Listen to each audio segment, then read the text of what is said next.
혹시 창규 씨는 이야기 들으면서 궁금했던 건 없나요? 교수님 저 그 유고슬라비아가 세르비아, 크로아티아, 뭐 보스니아 등등의 나라로 나뉘어졌는데 그 이유에 대해서 좀 자세히 더 알고 싶거든요.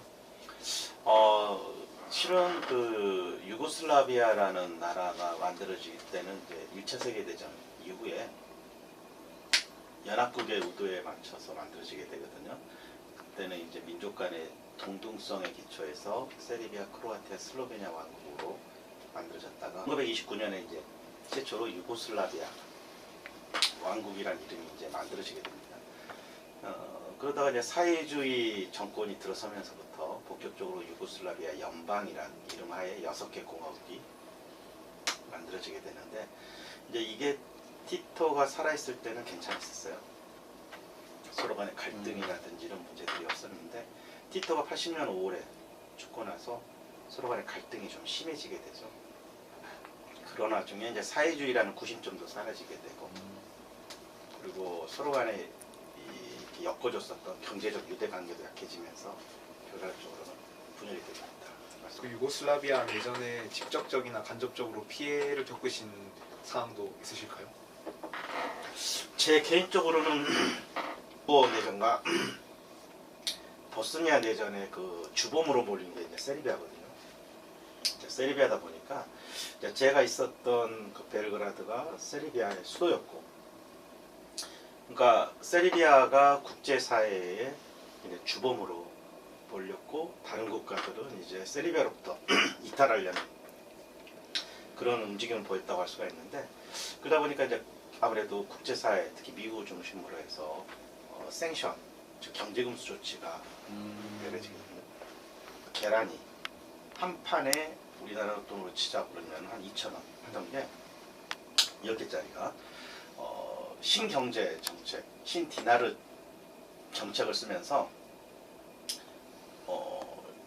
계란 하나가 거의 500원으로 올라가게 됩니다. 그러니까 가격대가 거의 한 몇 배로 이렇게 차이가 나게 되는데, 경제금수 조치가 그게 거의 한 10년 가까이 이어지게 되면서 세르비아가 옛날에는 굉장히 부유한 국가였는데 그 영향으로 굉장히 힘든 시기를 겪게 되죠. 반면에 그 독립을 했었던 슬로베니아나 크로아티아는 그 뒤로 계속 유럽연합도 가입을 하고 또 유로존도 가입을 하면서 경제 발전을 이루게 되는데, 뭐 슬로베니아 같은 경우는 지금 현재 우리나라 1인당 GDP가 거의 유사할 정도로 많이 발전해 있고, 크로아티아도 유럽연합, 유로존, 또 쉥겐이라는 게 뭐냐면 이웃 국가를 갈 때 국경에서 통제를 안 받고 이렇게 다니는 거거든요.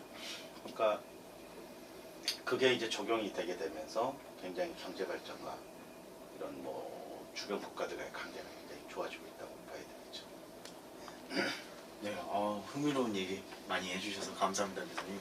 저희 추가적으로 이제는 조금 저희가 조금 일반 분들이 잘 아시는 미디어 이야기를 조금 해보려고 합니다. 그래서 저도 최근에 알게 된 이야기인데, 왕자의 게임에서 그 나오는 Winter is coming 이라는 이런 대사가 이제 크로아티아나 이 발칸반도랑 관련이 돼 있다고 제가 듣게 됐거든요. 그래서 혹시 그 이야기를 조금 자세히 해주실 수 있으실까요? 실은 그 왕자의 게임 그 미드죠. 굉장히 유명한데, 그 방금 말씀하신 것처럼 겨울이 다가오고 있다. 겨울이 다가오고 있다. 이 뜻은 이제 고난의 시기가 오니까 그걸 대비해야 된다라는 뜻이거든요. 그 미드 드라마의 그 주 내용이 바닷가 쪽에는 산자들이 살고 있는 거고, 엄청나게 2,000m의 높은 그 산맥 지대 그 바깥쪽 내륙 지역에는 죽은 자들의 세상이다. 근데 겨울이 다가오면은 빙벽이, 얼음벽이 만들어져서 죽은 자들이 빙벽을 타고 넘어오니까 산자들 세계로 그걸 대비해야 된다는 건데, 역사적으로 보자 그러면은 아시아 유목민족들의 노마 침공사로 생각하시면 됩니다. 그걸 빗대 가지고 실제로 그 크로아티아의 아드리아 해안 지역에 가서 보시면 그 현장을 그대로 확인할 수가 있어요. 회장님들 모시고 그 실제 눈으로 확인하고 싶다 그러셔서 크로아티아 지역을 갔었어요. 연수를 가게 됐는데 거기에 그 매니아층이 한 2분 계셨어요. 왕자의 게임에서 그 작가의 상상력이 이해가 안 간다는 거야.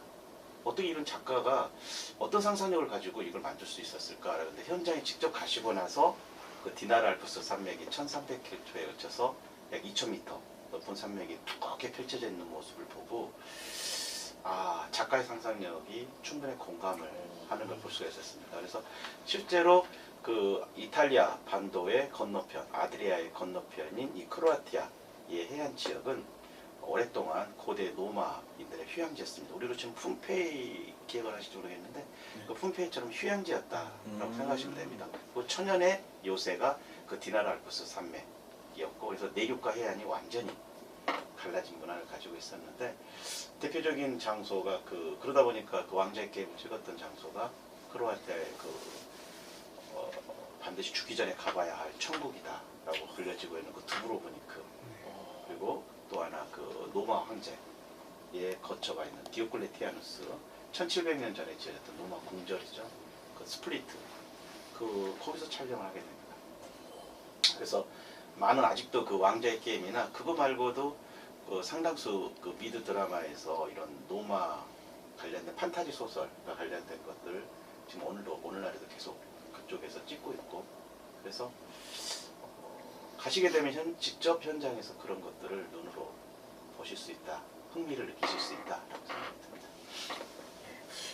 같은 맥락으로 이제 왕자의 게임과 이제 판타지 소설의 양대 산맥을 가지고 있는지 반지의 제왕에서도 보면 이게 영화화 됐을 때 영화 3편에 이제 나온 장면 중에 그 아르한 기마대가 들어오고 나서 그 다음에 이제 오크들이 불러낸 그 아시아계 그 코끼리를 타는 군병들이 이제 들어오는 장면이 있는데 저는 사실 이 장면을 보면서 이해가 안 갔거든요. 왜 갑자기 아시아계들이 오크랑 손을 잡아서 나오지? 라는 생각을 하게 됐거든요. 그래서 교수님 혹시 이거에 대해서 좀 아시고 있는 부분이 있으실까요? 실은 그 유럽의 판타지 소설들의 상상력 특징이 그냥 작가의 상상력에서 만들어진 것이 아니라 기본적으로 더 모티베이션이 존재합니다. 반지의 제왕 같은 경우에 있어서도 그 아시아 민족의 유럽 침공사를 배경으로 하고 있다라고 보다 보면 그걸 역사를 공부하다 보면 그게 충분히 이해가 되거든요. 특히 오스만 투르크가 발칸반도를 거쳐서 오스트리아로 쳐들어 올라갈 때의 그런 상황을 연상해 보시면 그 반지의 제왕에서 나오는 1편, 2편, 3편의 인간들이 크게 두 개로 나눠지게 되죠. 그 두 개는 어떻게 보면 종교적으로 이 발칸반도에서 일어나고 있었던 카톨릭과 정교의 분리 혹은 뭐 전체 유로로 봤을 때 신교와 구교 간의 갈등 이런 걸 볼 수가 있는데 이걸 잘 활용을 해서 오스만 투르크의 이슬람 군대가 이 비엔나까지 쉽게 쳐들어가거든요. 그러니까 반지의 제왕에서 나오는 그 오크족들은 아시아 민족의 지원을 받고 있는 아시아 유목민족이다 생각하시고 거기서 묘사되고 있는 인간들의 두 인간 국가나 세계는 다른 종교를 가지고 있는 그래서 거기서도 보면은 잘 안 도와주잖아요 인간들이. 네. 근데 마지막에 가서는 서로가 힘을 합쳐서 어떻게 해결하는 장면이 나오는데 그래서 역사 모티브에서 많이 나왔다. 그리고 실제로도 거기 장면에 나오는 것처럼 인간들이 오크족들이 쳐들어올 때 이렇게 산악으로 피신을 하거든요. 근데 실제 역사 속에서도 오스만 투르크가 쳐들어올 때 발칸반도가 발칸이라는 뜻이 중세 터키어로 산악지역, 산맥이라는 뜻을 가지고 있어요. 그래서 그 험준한 산악지형을 활용해서 그 알바니아에 있는 슈코드라라든지 아니면은 뭐 불가리아도 마찬가지고 세르비아, 보스니아 여러 지역에서 그 산악지형을 활용한 터키 군대와의 전투를 많이 벌이거든요.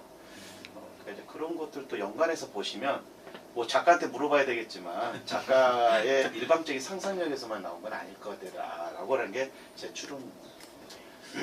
보통 이제 창조는 모방의 어머니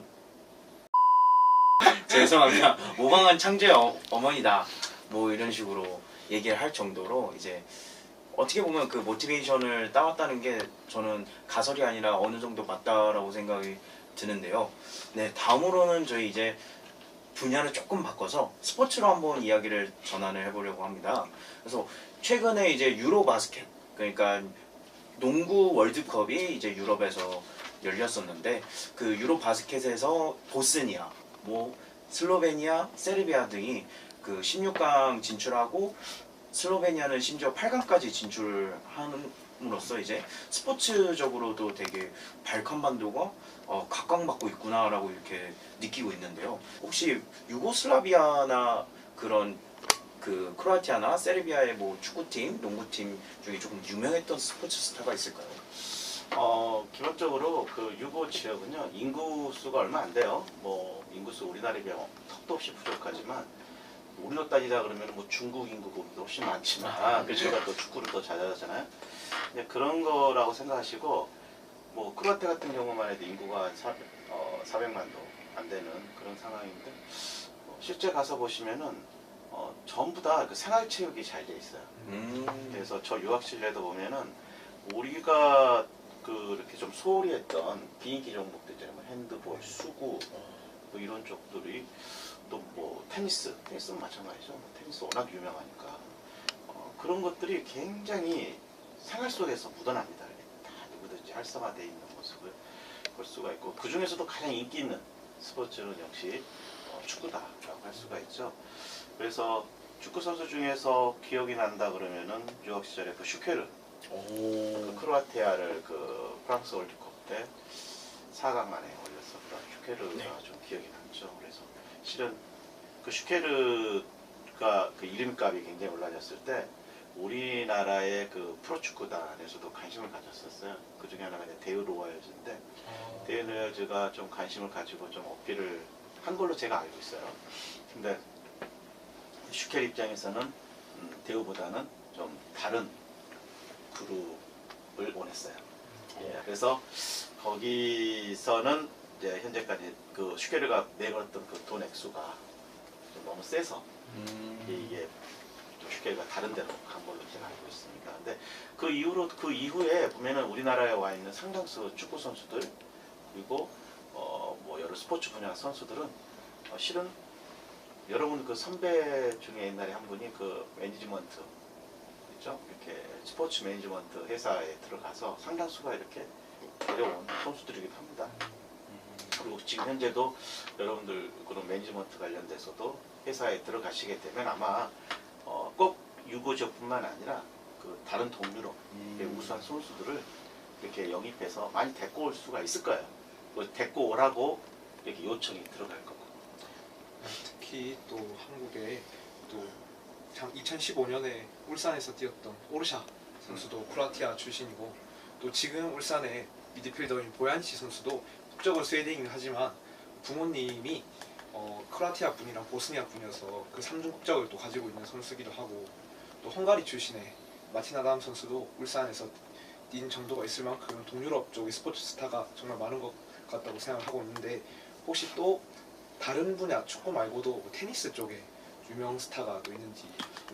유명한 분이죠. 뭐 노박 조코비치 같은 경우 그 이름만 대도 테니스를 조금만 아시는 분들은 금방 아시는데 그래서 제가 한때 또 그 선수를 흠모해서 그 조코비치의 그 사인이 담긴 신발을 또 어떻게 그 신발만 또 신고 다니고 막 그랬었는데 어쨌든 노박 조코비치를 비롯해서 수많은 또 테니스 스타들이 그 준비가 돼 있어요. 뭐 세리뿐만 아니라 뭐 크로아티아도 그렇고 다른 지역에 있는 선수들도 또 하나가 스포츠라 그런다면은 테니스 말고도 농구도 굉장히 유명합니다. 생활 스포츠는 거의 이 유고 지역뿐만 아니라 동유럽 지역이 굉장히 활성화 잘 된다라고 생각하시면 돼요. 네, 스포츠도 이렇게 잘하는 저희 세르비아 크로아티아가 이제 마지막으로 이제 저희가 미래에 대한 이야기를 안 할 수 없죠. 네. 마지막으로 이제 세르비아 크로아티아과의 이제 앞으로의 전망에 대해서 교수님의 의견을 조금 여쭤보고 싶습니다. 세르비아 크로아티아과가 이렇게 한때 이렇게 취업률을 보시면 90%라는 건 그냥 4대 보험료 안에 들어간 4대 보험을 이렇게 받는 그 해 졸업생 중에 90%가 취업을 했다는 뜻이거든요. 90% 이렇게 하고 그래서 우리 글로벌 캠퍼스에서 뭐 2등, 3등 취업률로 하기도 했었습니다. 그리고 물론 상당수가 다 이게 현지 지역으로 가기는 쉽지가 않지만은 기업체가 우리나라가 예를 들어서 유럽에 진출하는 거의 모든 기업체들은 동유럽에 그 투자를 하거든요. 그래서 동유럽의 일단 모든 지역에 가게 되는데 예를 들어서 여러분 선배들 중에서 뭐 가 있는 슬로바키아에 파견된 친구, 또 폴란드에 파견된 친구, 러시아로 간 친구. 그러니까 모든 친구들이 보면 기업체에서 들어가게 되면은 그냥 세르비아, 크로아티아 그 유고 지역만 가는 게 아니라 동유럽 전체를 다 커버를 하게 돼 있어요. 그래서 기업체에서 뭐 저도 면접을 많이 하지만 기업체에서는 뭐 체코다, 폴란드다 이런 걸로 보는 게 아니라 동유럽가 애가 왔구나라고만 생각을 합니다. 그래서 제가 이제 드리고 싶은 말씀은 만약에 혹시라도 오시게 된다 그러면은 그냥 이 유고 지역 전문가가 돼야 되겠다 생각보다는 동유럽 지역 전문가가 돼야 되겠다라는 생각을 가지고 오시면 나중에 생각보다 좀 더 많은 기회가 주어지지 않을까라는 생각을 가지고 있습니다. 그리고 저희 지금 4학년이신 무경 씨는 혹시 학교 다니면서 느꼈던 점이나 이제 또 들어올 후배들에 대해서 조금 해주실 말씀이 있을지에 대해서 조금 여쭤보고 싶습니다. 저는 이제 졸업을 앞두는 시점에서 신입생분들이 언어가 어렵다는 이유 그리고 문자가 다르다는 이유로만 너무 어렵게 생각하지 않았으면 좋겠고 또 다양하게 얽혀있는 문화나 역사 같은 거 재미를 느끼다 보면 또 공부를 해야 될 필요성을 느껴서 또 자발적으로 하게 되더라고요. 그리고 또 어문계열 같은 경우는 현지로 유학을 갈 수 있는 좋은 프로그램들도 많고 현지 취업과 연계도 잘 되기 때문에 후회 없는 선택이 될 거라고 저는 생각합니다. 네, 답변 감사합니다. 오늘 마지막으로 이제 소감 한마디씩 조금 들어보고 싶은데 일단 창규 씨부터 한번 들어볼까요? 오늘 어땠어요? 오늘 정말 또 세르비아, 크로아티아에 대해서 정말 더 많이 알게 된 것 같고 또 저희 교수님 세르비아, 크로아티아뿐만 아니라 전 대한민국 최고의 동유럽 전문가 함께 이 동유럽 얘기를 들을 수 있게 되어서 영광이었고 정말 재밌었습니다. 무경 씨는 어떠셨나요? 저는 좀 복잡하게 얽혀있는 유고슬라비아의 역사나 문화를 교수님께서 또 비유나 또 재미있는 이야기들을 많이 해주면서 쉽게 설명해 주는 것 같아서 너무 좋은 또 유익한 시간이었던 것 같습니다. 뭐 저 같은 경우는 이제 텔레비전에 자주 나오니까 뭐 벌거벗은 세계사 등 아니면 뭐 여러 가지 촬영을 많이 해봤는데 우리 학생들과 이런 촬영을 하게 되니까 되게 약간 좀 어색했지만 그래도 되게 재밌었어요. 재밌었고 이런 것들이 많이 쌓여서 우리 학과에 대한 홍보, 소개 그리고 좀 발전에 큰 기여를 했으면 합니다. 많은 분들이 이걸 보고 우리 학과에 대해서 자긍심과 좀 지원을 많이 가질 수 있기를 기대해 봅니다. 네. 저도 오늘 촬영하면서 교수님께서 다양한 이야기 또 무경 선배께서 다양한 이야기 해주셔서 정말 즐거웠고요. 여러분들 진짜 세르비아, 크로아티아과 오면 후회하지 않으시니까 꼭 지원해 주셨으면 좋겠습니다. 네, 마지막으로 저희 카메라 보면서 인사하면서 마무리하도록 하겠습니다. 저희 도비제냐로 통일할까요? 자, 저희 하나 둘 셋 하면 도비제냐 할까요? 하나 둘 셋 도비제냐. 지금 앞모습 나오고 있어요. 네, 여기 준원이랑 지금 둘이 이것도 나와 이거 모두 해도 돼? 네네. 이 구몬산 손절하는 거 아니야? 나 혹시 나 이거 빨간색 보여? 거기 아 여기 좀 멀어서 안 보여. 그리고 지금 무경 선배 어깨까지 보여요. 이쪽 밀려. 네. 너 왜 저 조끼 입어 그러면? 저거 라코스트 저거 입어 가서. 감사합니다 교수님. 그럼 뭐좀 약간 그래도 가리지 않겠냐?